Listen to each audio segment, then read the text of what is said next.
go again. Woke up alive again. Very fortunate. Every single one of us woke up alive again. You're freaking lucky. So, that's a big gift. What are you going to do with it today? What are you going to do with it today? I'm going to start it off with sharing a bunch of people's voices to get their stuff out. And then after that, actually, you know what I do, you guys, when I get up in the morning? Make the coffee, have a quick coffee with Sarah. Then I come out here into my little man cave, set up the camera, grab a bunch of emails and my notes, and then I record them. And then I put that SD card in the laptop, and it takes forever to load. And while it's loading, I go out and split firewood. And then I come back in, do a quick edit, go out and start, and then I cut more firewood. I hit a task that I have to get done in the yard. And then I come in, and then I load it onto YouTube, and then I'm out of here, and then I go hit other tasks. That's what I do. And today I want to get that firewood piled down some more. And built Sarah's vegetable garden yesterday, picked up all the veggie plants and seeds and a trailer load of more soil, and had to build another wall and build a door, and made a door and a wall, and drove the fence post into the ground to keep the chickens away from her garden. That was yesterday. Well, I'm going today, and then I will soon be leaving again. And there's a huge act of kindness yesterday. Sarah was delivering kittens, excuse me, and our First Nation superhero ladies took one of the kittens, but as well, she came back with a bag that our elder superhero First Nations lady sent to gift to my friend who needs better health. Very kind. Very, very, just a great act of kindness. There's so many kind people in the world. There's so many kind people here. Isn't there? You know, it's funny, emotions are like conduit. You know, emotions travel so fast and spread far and wide. It's just like electricity through copper wire or electricity through water. It just rips through. But both sides of the emotion does that, right? And it's amazing how fast the negative emotions can spread through a conduit. It's like through the human conduit, you know what I mean? People focus on aggression and anger far easier than happiness and kindness, I find, on average. I don't know why. Or maybe they don't. Maybe that's just what is shown to us through the crazy intraweb, or TV screens, or whatever. Maybe, possibly, I don't know. But I tell you what, I soak up the kindness. People are appreciated. There's a lot of kindness in the world. There's a lot of kind people here. What, about 99.999% of all you here are super kind, awesome human beings. Probably everywhere, right? There are a lot of voices to be heard, man. So many people searching for truth, searching for a safe place. So many people searching for their people. Searching for other people. Quick note on yesterday's topic. Excuse me, you know, the ongoing argument of did we evolve or not? And what's going on? You know, the people that think we may have evolved from whatever. What about our souls? How did a soul evolve? Nobody ever talks about that too much when they talk about evolving from monkeys, animals, underwater creatures, whatever, wherever people think we came from. What about our souls? What about the human soul? What did it evolve from? Anybody ever ask anybody that question? Or get an answer for that one? What did the human soul evolve from? And there's so many souls, brand new souls, come here every single day around the planet. Isn't that amazing? Where are they coming from? Where are those souls coming from? How are they evolving all of a sudden to come here in such great numbers? Might be a silly question. Maybe it's not. I have all sorts of questions in my head non-stop all day long. Some are goofy, some aren't. Some make sense, some don't. Just like my babbles, like just now, this morning. Sometimes it just doesn't, I don't make sense. But hopefully I do more than not. Now listen to this. This is titled, A Story from My Mother. When she was young in rural Georgia around the early 1930s. Hello, sir. I apologize if this is the wrong email address to send in the stories. You got it. Thank you for having this place to share stories and encounters. My name is Chris Clark, and my friends call me Yeti, as I'm 6'4" and big build, so feel free to use it. Okay, you big mugwump. I want to relay a story told to me many years ago by my mother from a time when she was a young girl. Excuse me. Note, she was the youngest of all 8 children. I am now 60 years old, and this was told to me when I was 15 or 16 by my mother about strange happenings when she was 10 or 11 years old. So, putting the time of this in 1932 to 33 in Georgia, around the Griffin/Milner area, south of Atlanta, Georgia, around 50 or 60 miles. I want to tell this story from her perspective as she was talking to me around 78 or 79. To frame the story and how the conversation came about, I will begin with my dad and I were watching the TV show In Search Of with Leonard Nimoy. My mother, in most cases, scoffed at such shows or ideas and hated the fact I loved sci-fi and horror movies. Creature from the Black Lagoon is my favorite movie. My father and I were avid hunters and sportsmen. When she didn't say that episode was a load of, or even grunt her disapproval, I asked her, "Well, does Bigfoot got your tongue?" So she just sat there and started to tell both of us a story. Just like my grandfather did to me right after Christmas dinner. Excuse me. My mom, in her words. My dad, my brothers, and some of my dad's friends went hunting that night for raccoons and possums. When hunting at night, they carried lanterns on long poles from 12 to 15 foot long and dogs. They all left just after supper, and so all of us girls decided to sit on the front porch of the house and enjoy the evening air. We sat there for a long time, just gossiping about stuff, laughing and looking out at the field across the road in front of the house towards the creek. Bracket. Note, the property, 80 plus acres, with a good road running more or less north and south, dividing it into 2 parts, one piece about 10 or 12 acres. The house was on the west side of the road, and the rest of the land on the east side that was used for farming, except for the small tree line with a creek bottom and about 8 or 10 acres behind the creek cleared to farm, and bracket. My sister, Virginia, said, "Oh look, it's Dad and the boys hunting. See the lanterns moving in the trees?"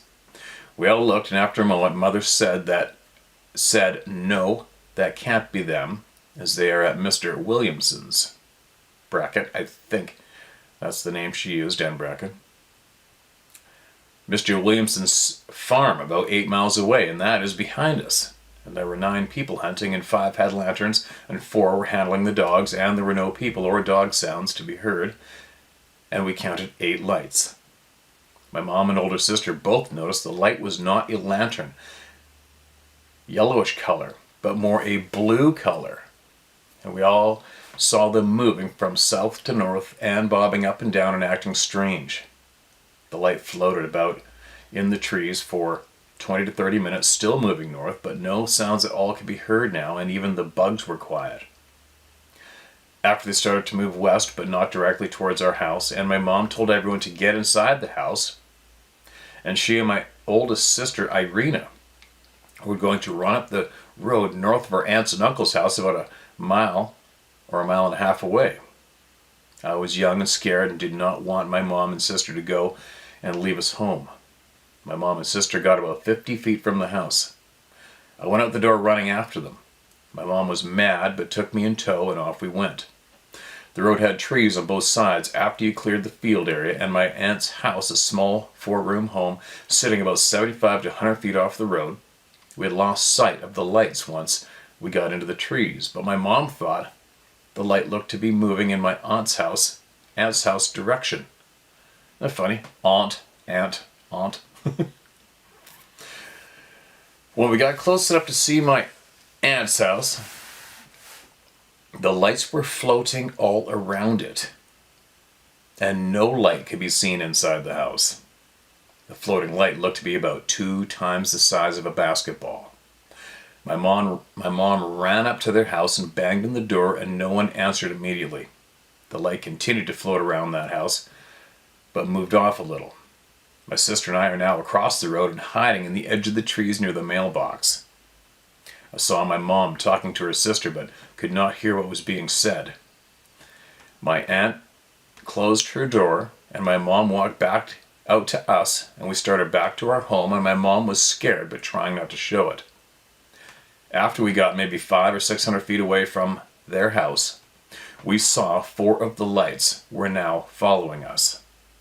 I got scared and started to cry. My mom told my oldest sister and me to run as fast as we could back to our house.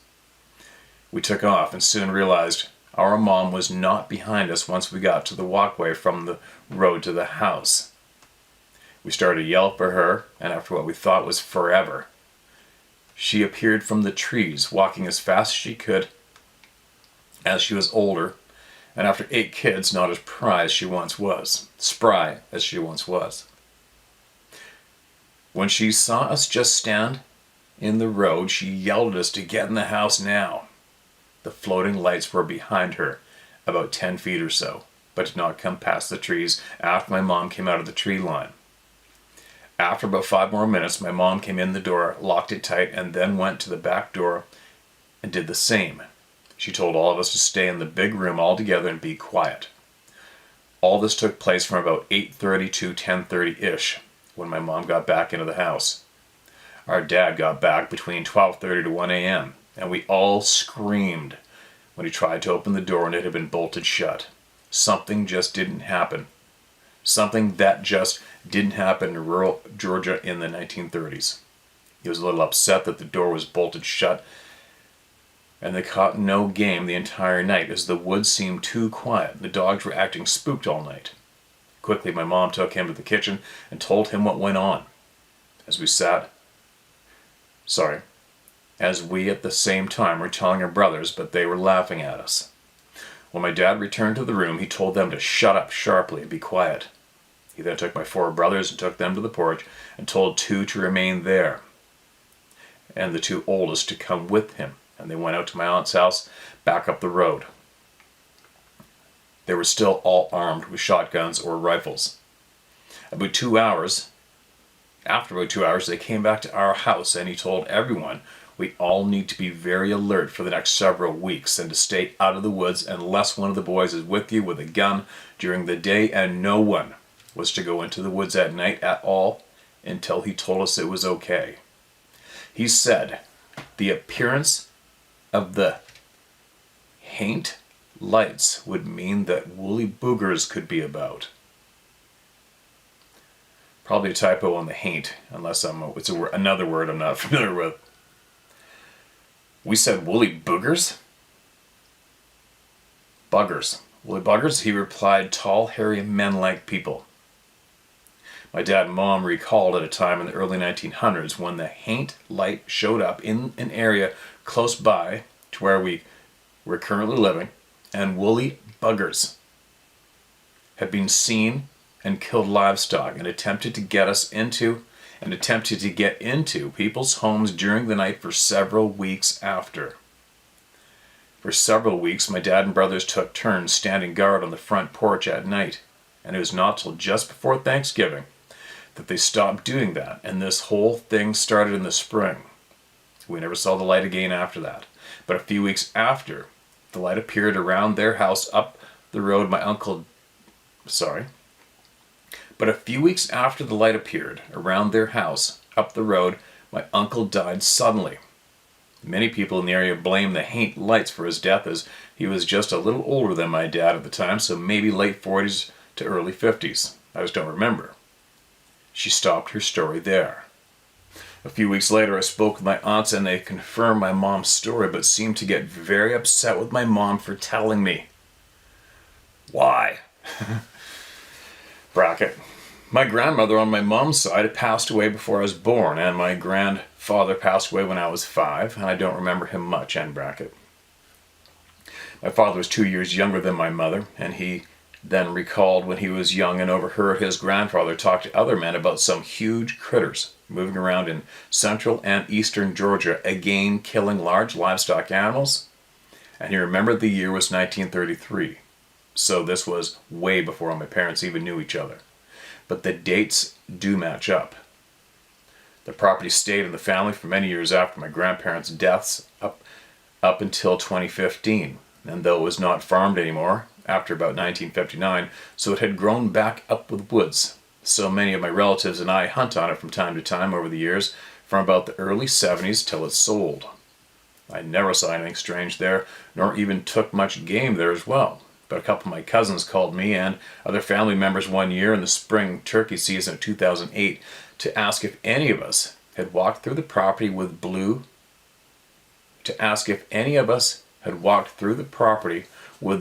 colored lights at night as they were camping on the property at the time.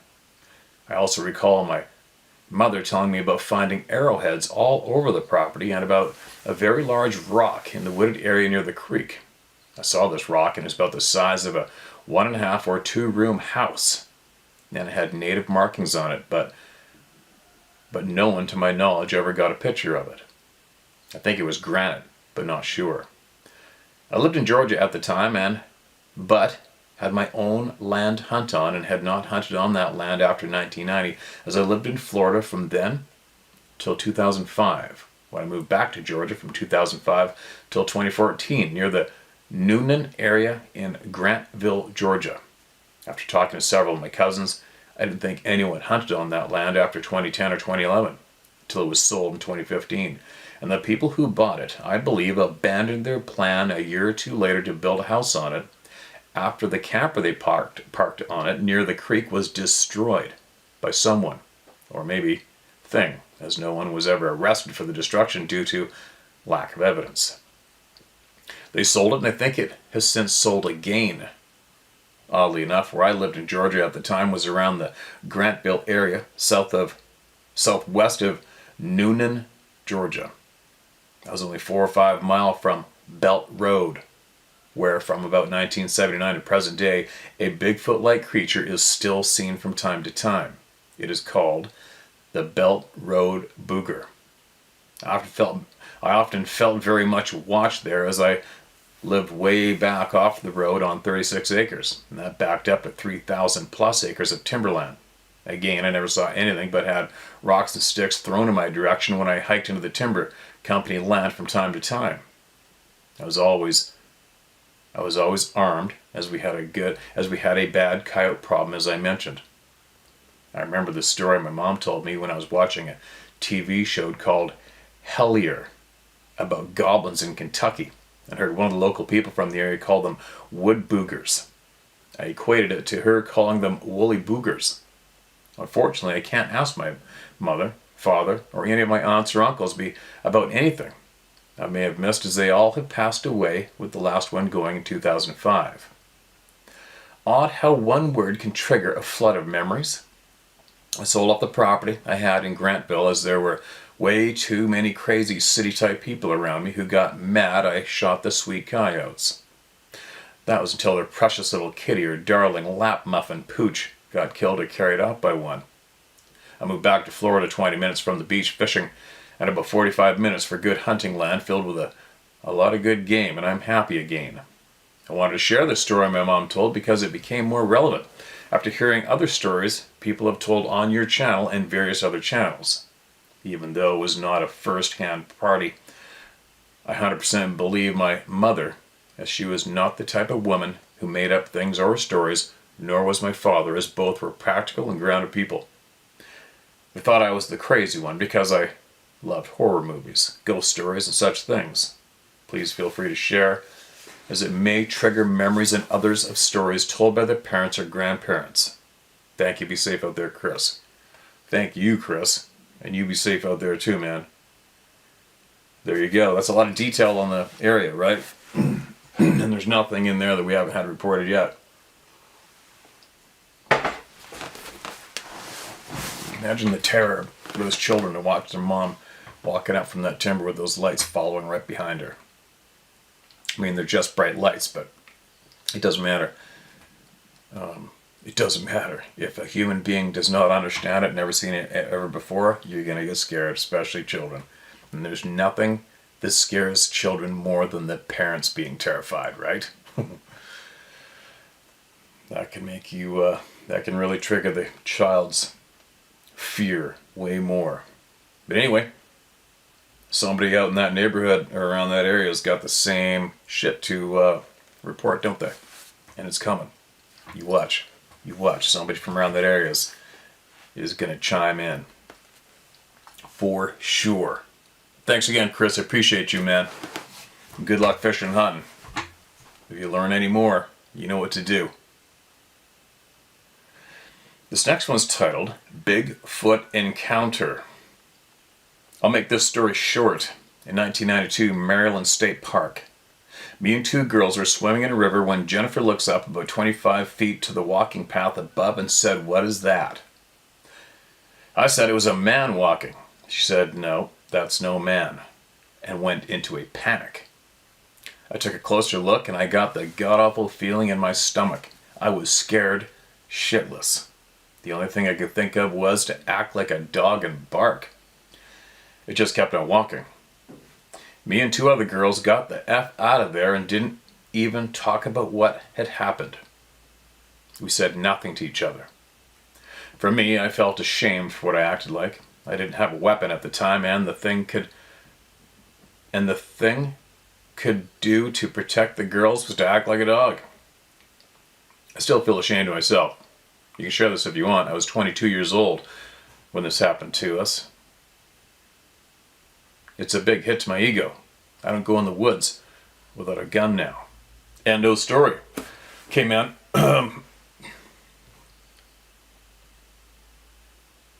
I get it. Reliving these episodes in our mind is something else. Kind of sucks because it's nonstop. And then trying to relay it on texting it can be a bit of a challenge. But if you could, you might want to let us know what you saw. Give us a description, right? If you can. Right back again. And don't be ashamed of what you reacted. I mean, everybody's different, man. Barking like a dog. I bark like a dog at bears and shit. Other stuff lots of time to scare. It's a natural thing to do. Well, I should say a natural thing to do for humans, but it's effective at times, right? Don't beat yourself up about that, man. Don't beat yourself up about it. But anyway, if you can, email us back, and if you're still here watching this channel, email us back and tell us what you saw. What did you see? Okay. Man, there's dust in here. It feels like cat hair floats around or something here and sticks to me all the time. Drives me nuts. Probably because the house is full of frickin' animal hair. Alright, what's this one? Hey Steve, my name is Mike Phyllis. I hope I pronounced it right, Mike. Sorry, I butcher a lot of words. Capital F-I-L-L-I-S. But some call me Mo, and I don't care if you share my name. Appreciate what you and all of us that are part of this amazing movement are doing. Keep it up. Also sorry for the loss of Mr. Macaroni. I too have lost a longtime animal friend and companion recently. I'm writing to share an experience that happened to me above the hills of Williams, Oregon on Memorial Day weekend. It was my birthday, and a few friends and I were going up into the hills to have a fire, drink some beers, and celebrate my birthday. We went up Caves Camp Road above a clear cut above town everyone hates. The top of the cut is heavily forested with old growth, trees, and the road dead ends at an old landing that is 75 feet by 100 feet. It is heavily protected on all sides by dense forest. About 5 a.m. we were asleep. Me and my tent, my friends were sleeping in the back of the truck beds without a canopy. It started to rain, as it always does on my birthday in Oregon. My friends and I woke up. They decided to leave due to the fact that it was raining and they had no canopy. I helped them load up and heard them drive all the way down the mountain. My buddy had a super loud exhaust on his Chevy pickup, and you could hear all the way down the hill. He lived at the bottom of the road that we were on, and you could hear him pull in his driveway and shut the truck off. I went back into my tent and go back to sleep. I was awakened at 05:35 a.m. to something streaking down the side of my tent. The first time I thought it was just fir cones falling out of the trees and hitting the tent, so I tried going back to sleep. It happened again in the same spot. Then the second time I stayed awake. The third time it happened, it hit the side of the third time it happened, I hit the side of the tent and hit something hard that felt like a hand. I sprang out of my tent to see what the hell it was with my AK-47 in hand. That's an effective weapon. I saw nothing. It was a clear 75 feet by 100 foot landing surrounded by old growth timber. I then thought it was my friend playing a prank on me, even though I did not hear them stop when they left, or even a door shut, and I said, "Haha, you guys are funny." As soon as I finished the sentence, I was hit right in the nose by a fir cone square in the face.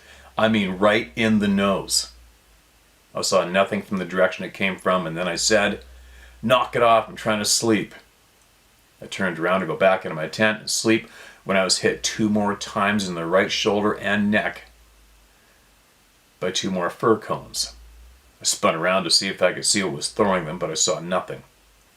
I got an overwhelming feeling that I was not alone and started to walk backwards to the tent with my AK pointed in the direction of where I thought they came from. And I said, "Knock it the F off." And all hell broke loose. I was getting bombarded by fir cones from what seemed like 6 or 7 different directions, and all of them hitting me in the face or neck.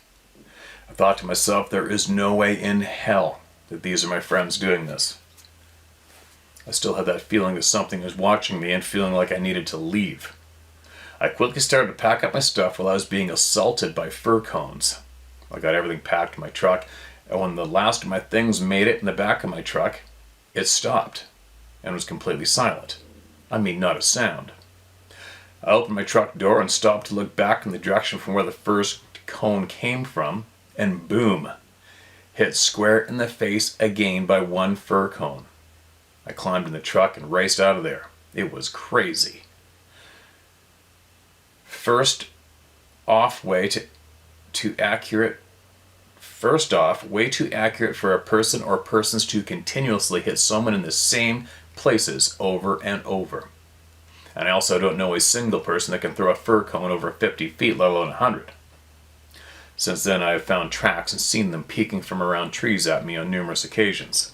I've also heard them talking to one another while peeking out from around the trees. It has never stopped me from going out in the woods, but since that first strange day, it is as if I can feel when they are around. Said everybody. I always say in my head and out loud, "I'm not here for you and mean you no harm." Now they just seem to want to watch me while I'm out in the woods. I'm okay with that, as long as they keep their distance. Thanks for letting me share this, and I hope that it helps in some way, shape, or form. Keep up the good work. My friend, if you're ever in South Dakota, get a hold of me. You have a place to stay and a cold beer waiting for you. Thanks, Mike. I won't say your last name, Yanks. I don't want to butcher it. I hate butchering people's names. P.S. Here's a picture of a footprint I found. There you go, another print. There's your name written on it. All right, there you go. Okay, man. Another one. Let me save that photo into my album so I can move it to get into the video for you guys to see it. One time, years back, handful of years ago, I was with a girl who wanted to go drive around to where I knew these beings were one evening when I was living in the coastal mountains. And we drove over to where sightings had gone on so much. It's crazy, near Mount Curry. And it was just past seeing light. I wasn't driving, she was driving. We're in a white Jeep. And we're driving up this dead-end Forest Service road. And we turned around, and we're slowly driving back, and pine cones start bouncing off the top of the Jeep. It's a funny thing to do, right? It's harmless, but it's funny with what Mike just shared with us. I wonder what would happen if somebody who had titanium set in their underwear. I wonder what would happen if you just stood there, stood there, and picked up every pine cone and started chucking them back and did it as long as you could. I wonder what would happen. If they would think that was funny or not. So I don't think they're being malicious. I think they're just entertaining the shit out of themselves throwing pine cones myself. So if they were pissed, you probably would have got a rock in the head, right? I wonder what would happen if somebody did that. But anyway, thanks for the email. Another one. And another. And another. Alright, what's this one? Excuse me. Howdy, Steve. I've been wanting to share a story that many civilians may find hard to swallow. I was a Vietnam Marine recon officer and normally went in the bush with a 7-man team referred as Green Ops. One day we were in some elephant grass and suddenly heard a blood-curdling scream with a deep chest-pounding growl approximately 20 yards ahead of us. I then saw a sight which has stayed with me since that day in 1969. The scream we heard was from our point man being literally torn into by a large, reddish-brown, ape-like being. This thing that began rushing towards us while we were emptying our ammo at it with everything we had. It didn't seem to be affected by us at all, and started throwing aside each man. As it got to me, it picked me up and threw me at least 25 feet into the air and roughly 50 feet to the side. We were all pretty busted up, some more than others, some broken arms, legs, and bodies. It finally died just before biting my drag man severely. We called for an evac and told them what had happened and that we needed 2 choppers. Luckily, they were already inbound and didn't take too long to get to us. They loaded us and this thing on board and flew us all back to awaiting care and some spooks, bracket CIA and bracket, who took control of this animal. At our debrief the following few days later, we were informed this creature was commonly referred to as a Batatat. Batatat. B-A-T-A-T-U-T. And this was not the first encounter with one. Has any vet ever encountered one, or have you ever heard of this before? Thanks again and God bless, LT. Alright, well I can somewhat answer that for you. We've had numerous encounters, or tons of encounters available for people to search for, of what the Marines refer to as rock apes. And there's numerous Vietnam vets have reported having the rocks thrown at them from these beings over in Vietnam while they're there. Taking part in that nasty war, right? And but if you could, obviously you've seen this thing dead. Could you, if it doesn't bother you too much, if you got the time, could you email us again and share with us what it looked like? How big was it? What did it look like? What do you remember seeing when you saw the thing laying there dead? How many holes were in it? Where did the rounds hit it to kill it? How many holes were in it? What caliber were you guys shooting this thing with? What'd you shoot it with? You know, there's a bunch of questions that I'm curious to hear the answers to, if you could. Alright? And I'll guarantee you, you're going to probably see a lot of comments about the rock apes in the comment section below this video, I would guess. Or you can do a little search on that yourself and you will find a lot. That sounds like a very terrifying experience. Very terrifying. I would imagine if that did really truly go down, and this is legit, those things had probably had enough of those Marines going into the forest and bombing the shit out of them, right? I'm guessing. Probably said, that's it, let's get them. Excuse me. If you could, email us back with those details, alright, man? Alright, this is titled Dogs and Sabe. Hello there. I was taught by an old Bahamian man that was working on my friend's house. Okay, hold on a minute. Let me read this again. I was taught by an old Bahamian man that was working on my friend's house. My friend's dogs would not let him in the back area he needed to get to in order to do his job. My friends were going to put the dogs in another area for his safety. The old Bahamian man told them no need. He then proceeded to take one of his shoes off and threw it towards the dogs so it landed in front of them. The dogs quieted down and smelled this man's shoe further. Then all their tails went to relaxed positions and they just walked off, entertaining themselves with the usual distractions, like chewing on a toy, playing with each other, etc. The man that then opened the gate and easily walked in. The dogs came up and gently sniffed his hands, wagging tails, and returned to the normalcy of regular dogginess. This man then turned and told me he had learned from his relatives, grandmother, etc. Dogs smell your intentions through your feet. Ever since then, I methodically watch when mine do meets. Okay, there's a couple typos. Sorry, guys.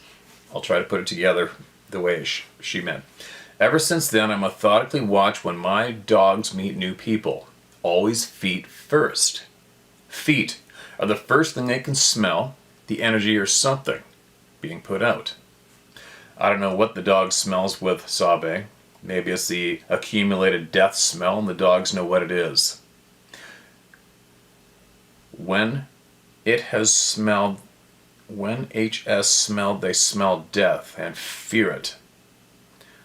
Our poor fur babies. They are normally fast to be brave to protect their family and from intruders.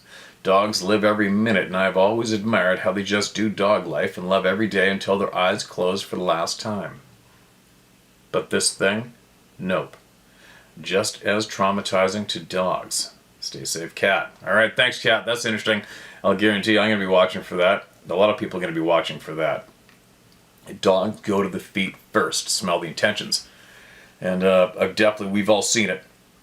Dogs being friendly with tons of people, and then all of a sudden someone shows up and the dogs don't want nothing to do with them and they don't like them. It's something I watch where I listen to dogs and kids. Dogs and kids, they seem to know, right? They seem to know. Okay, well, what if I should do another one here? I gotta get outside and get up my my tasks. Okay, what do we got here? Mark this is red. Wild Men of the Forest is his title. Hey Steve, been watching your channel since you first started posting. I grew up in southern West Virginia. Growing up, I spent most of my time in the woods, sometimes hunting and sometimes just trekking around. I can say with certainty that I never saw or heard a Sasquatch, or whatever name you want to call it, during my years roaming the hills of West Virginia. You're fortunate. Some might argue that. I say you're fortunate. Now, that said, I do think that on the remote areas of North America, there are wild men of the forest.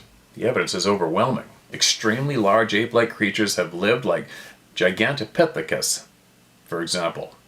Evolution could have affected them, as it did in human evolution, just maybe to enable them to survive in colder climates, i.e. Northern North America, and to change their eating and survival tactics as well.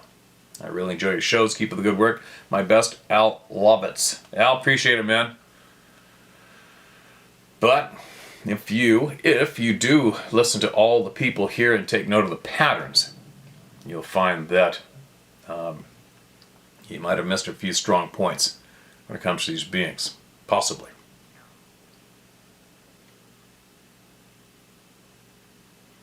Alright, let's get another one. So I have a bunch of emails in here that are unrelated. Now, if I can go to, well, here. Alright, what's this one? This is titled Bigfoot Encounter Story. This is titled Bigfoot Encounter Story from Steve. Hey Steve, I'm hooked on your channel. Great stuff, bud. My name is Steve as well, and you can use my first name if you like. My wife and I recently watched the Missing 411 show on Netflix. From there, it is like I want to get all the info I can about Bigfoot. I'm now 40 years old, and I had an encounter at the age of 17 that I'll never forget. It was a small town in North Carolina, outside of Raleigh, North Carolina. My friend and I were driving back to his house down what at the time was a backcountry road, but now there are houses and developments everywhere. My truck broke down, popped a tire, and that's when I found out I had no spare. That was my luck back then. His house is about 5 miles away, straight down the road we were on, so we started walking. We're about 500 yards away from a county dump site on our left. It's about midnight at this point, and we see a car stop on the road, and 2 guys jump the fence from inside the dump area to get into the car.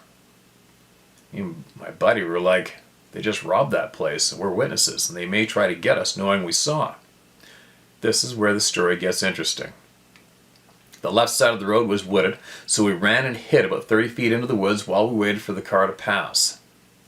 The car ended up passing, so we decided to sit there a minute to see if we would circle again for another pass. Well, he did. When he left, we heard loud noises coming from behind us deeper into the woods. Limbs breaking and leaves rustling. I've hunted and killed many deer. The noises and breaks were much more than a deer could do. It was dark, so we didn't get a great look, but it was about 8 feet tall and dark, and pushed a small tree to the side as it got to within 25 feet of us. We immediately started for the road and ran the next 1.5 miles without stopping, except for my friend, who fell and got skinned up from the road and still ran screaming and crying. We didn't really talk to anyone about it for fear of being ridiculed or called liars. To this day, I believe what we saw and heard was a Bigfoot, and I think we will have answers in my lifetime with the way technology is evolving. Keep up the good work, Steve. I love hearing all the great info of your channel, bud. Be safe, Steve Sweat. Okay, Steve, thanks, man. Appreciate it. And I bet those guys that jumped the fence got interrupted by the same thing, right? I'll bet you. Oh, man. All right. There's so much more I want to talk about, so much more I want to share, so much more I need to do when it comes to all of this. But obviously, I got a lot to do. I got all of my fish. I got salmon, halibut. I got it all chopped up and processed and vacuum sealed, ready to go. I have to go out and get another dent done in this wood pile. I have to go get the soil in the garden. I gotta do a lot. It's funny, I was watching the Sean Ryan podcast, listening to it the other day, and he was explaining how he has 5 people, a team of 5 people to make his happen. And I'm like, 5 people. Imagine what I could get with a team of 5 people here that I knew and I could trust. I mean, obviously I cannot give a stranger from the internet access to my emails. Obviously, right? Or anything else. But imagine what I could probably get done with a team of 5, and I can fully understand it too. You know, you watch other people's channels, and they're just doing what I'm doing. They're just sitting in a chair with a camera going, doing the same thing I'm doing. But he's got a team of 5 people? Shit. Anyway, I gotta go. Share my story at howtohunt.com, and thank all of the kind people out there for all the kind wishes and thoughts and prayers for my friends and for everyone else in the community, the world, who could use the kind of thoughts and prayers as well. Very, very appreciated. All right, here I go. Time to go sweat and get shit done. I'll be back again.